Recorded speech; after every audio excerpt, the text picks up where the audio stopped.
আজকে আপনাদের সামনে সুন্দর একটি ঘটনা উপস্থাপন করিব।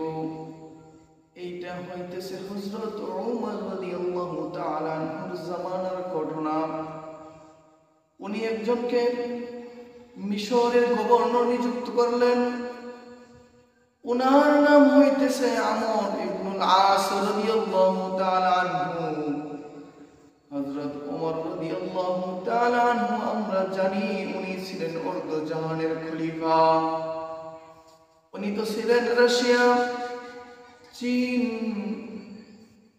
আমেরিকা বলি, ইংল্যান্ড বলি, কানাডা বলি, অস্ট্রেলিয়া বলি, এক একটা দেশের যেমন ভাবে এক একটা প্রধানমন্ত্রী থাকতে হয়, এমনি ভাবে উনি যখন শাসন কার্য যখন কমপ্লিটলি করতেন, শুধুমাত্র হযরত ওমর রাদিয়াল্লাহু তাআলা আনহুর হেলুনির কারণে উনি অর্ধজান খলিফাগিরি করতেন। শুধুমাত্র তাই নয় বন্ধু, হযরত ওমর রাদিয়াল্লাহু তাআলা আনহুর জামানার ভিতরে একদিন একটি বিশাল একটি বিকট ঘটনা ঘটে গেল। হযরত ওমর রাদিয়াল্লাহু তাআলা আনহু আমর ইবনুল আসকে মিশরের গভর্নর নিযুক্ত করে দিলেন।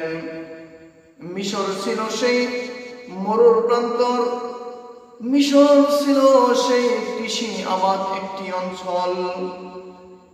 এইটার প্রধান উৎস হলো নীল নদ থেকে তারা পানি বয়ে এনে তারা তাদের কৃষি কার্যগুলো কমপ্লিটলি করতে থাকতেন। হযরত ওমর রাদিয়াল্লাহু তাআলা আনহু যখন হযরত আমর ইবনুল আস রাদিয়াল্লাহু তাআলা আনহুকে গভর্নর নিযুক্ত করলেন, ওইখানে উনি যাওয়ার পর দেখতে পেলেন সকল মানুষ হাহাকার,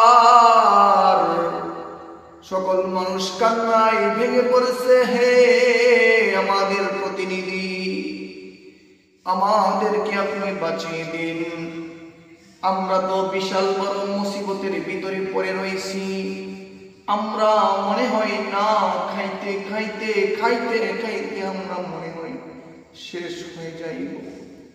শুধুমাত্র তাই নয় বন্ধু, হযরত আমর ইবনুল আস রাদিয়াল্লাহু তাআলা আনহুকে পরিদর্শন করে দেখাইলেন নীল নদের মধ্যে কোনো পানি নাই, চৌচির হয়ে ফাটা হয়ে ভাঙে ফাটা হয়ে গেল, কোনো দিকে কোনো পানির কোনো লেশ মাত্র নাই।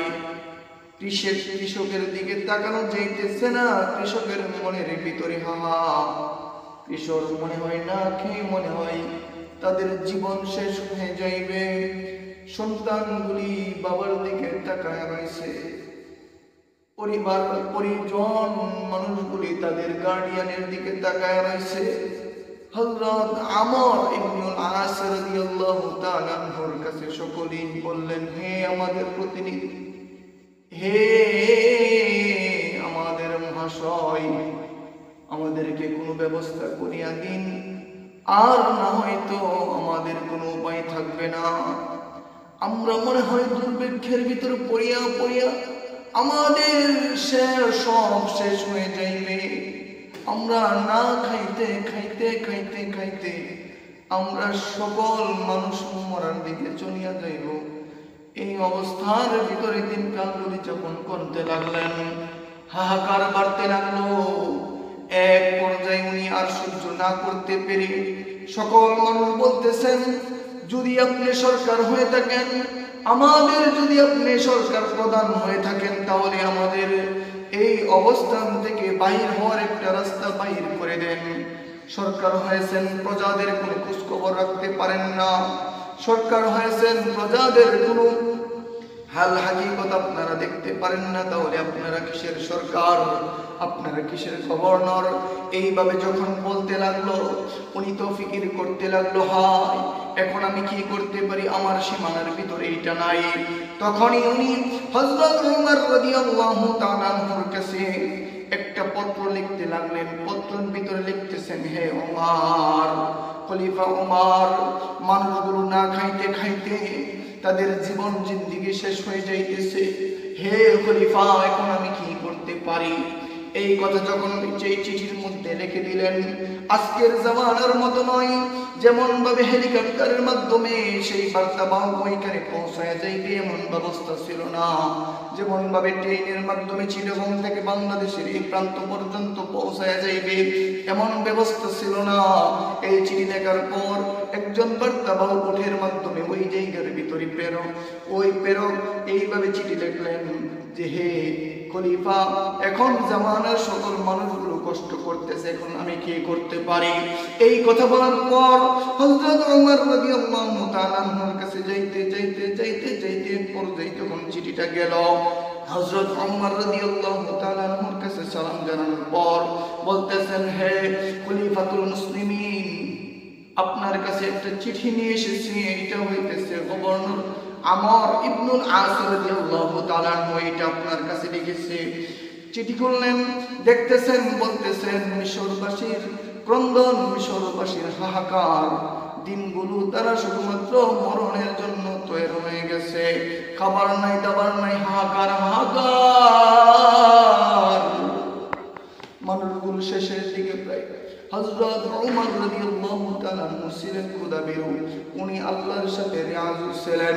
কুল ইন কুনতুম তুহিব্বুনাল্লাহ, যদি তুমি কুল হে নবী জানিয়ে দেন, যদি আপনি যদি মুহাব্বত রাখতে পারেন, আমি নবীর উপর যদি মুহাব্বত রাখতে পারেন, আল্লাহকে তো আপনি কিন্তু পায়া যাইবেন। এইভাবে যখন বলতে লাগলো, হযরত ওমর রাদিয়াল্লাহু তাআলা চিঠির মধ্যে লিখে দিলেন, হে নীলনদ, তোমার কাছে আমি হুঁশিয়ার করে বলতে চাই, আমি ওমর বলিয়া দিতে চাই যে আল্লাহর নামে আমি কসম করতেছি, যে আল্লাহ তোমাকে সৃষ্টি করেছে আমাদের সেবা যত্ন করার জন্য, যে আল্লাহ তোমাকে সৃষ্টি করেছে মানুষ কুলের সেবা যত্ন করার জন্য, যে আল্লাহ তোমাকে সৃষ্টি করেছে নীল নদ হয়ে মানুষের প্রয়োজন মেটানোর জন্য, আল্লাহ তাআলার গোলাম কিন্তু তারা। আল্লাহ তাআলা নিজে বলেছেন, ওয়া মা খালাকাতুল জিন্না ওয়াল ইনসা ইল্লা লিয়াবুদুন। আল্লাহু আকবার। হে বন্ধু, যখন এইভাবে যখন বলতে লাগলেন, হে নীলনদ, তুমি আল্লাহর হুকুমে, তুমি যদি আল্লাহর হুকুমে যদি তুমি চলতে থাকো, তাহলে আমি ওমর হয়ে আল্লাহর বান্দা হয়ে তোমাকে আমি অর্ডার করতেছি, আল্লাহর হুকুমে তুমি তোমার নিচ থেকে পানিগুলি তুমি বাইর করে দিবে। এই কথা যখন নিম্নদের কাছে যখন পাঠানো হইল, আমর ইবনুল আস রাদিয়াল্লাহু তাআলা আনহুর কাছে যখন এইভাবে প্রত্যয়নটি পাঠানো হইল, উনি মানুষদেরকে দেখাইতে লাগলেন, মানুষগুলো তামাশা দেখতে লাগলো, মানুষগুলো এটা নিয়ে হাসার বিদ্রুপ করতে লাগলো, বলে হাই আমি মরিয়া যাইতেছি, আমাদের গভর্নর আমাদের জন্য কি নিয়ে আসছে, তামাশার একটি পাত্র নিয়ে আসছে, তামাশার এবং হাসি ঠাট্টা তারা করতে লাগলো। শেষ পর্যন্ত আমর ইবনুল আস বলতেছেন, ওমর কোন সাধারণ মানুষ নয়, তোমরা সবাই জড়ো হয়ে যাইবে, এই দিন আমি এই চিঠি নিয়ে নীলনদের কাছে লিখে দিব, নীলনদ যদি আল্লাহর হুকুমের গোলাম যদি হয়ে থাকে, তাহলে নিশ্চয়ই নীলনদে কিন্তু সাড়া দিতে হবে।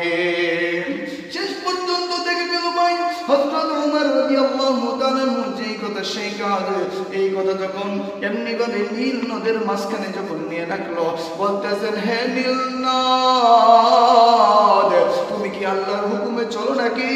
যদি তুমি আল্লাহর হুকুমে চলতে থাকো, তাহলে আল্লাহর গোলামদের সেবার জন্য তুমি নিজ থেকে পানি প্রবাহিত করতে থাকো। নীলনদকে এইভাবে যখন বলতে লাগলো, নীলনদ সকল মানুষগুলো তামাশা দেখতে লাগলো, আল্লাহর কি মুজিজা, আল্লাহর কি কুদরত। হযরত ওমর রাদিয়াল্লাহু তাআলা আনহুর শুধুমাত্র কথার বিনিময় নীলনদ নিজের বুক ছিঁড়ে আল্লাহর কুদরতে, আল্লাহর হুকুমে নীলনদের শুধুমাত্র চৌচির মাটি থেকে আল্লাহর কুদরতে পানির ফোয়ারা বাইর হইতে লাগলো। পড়েন সুবহানাল্লাহ।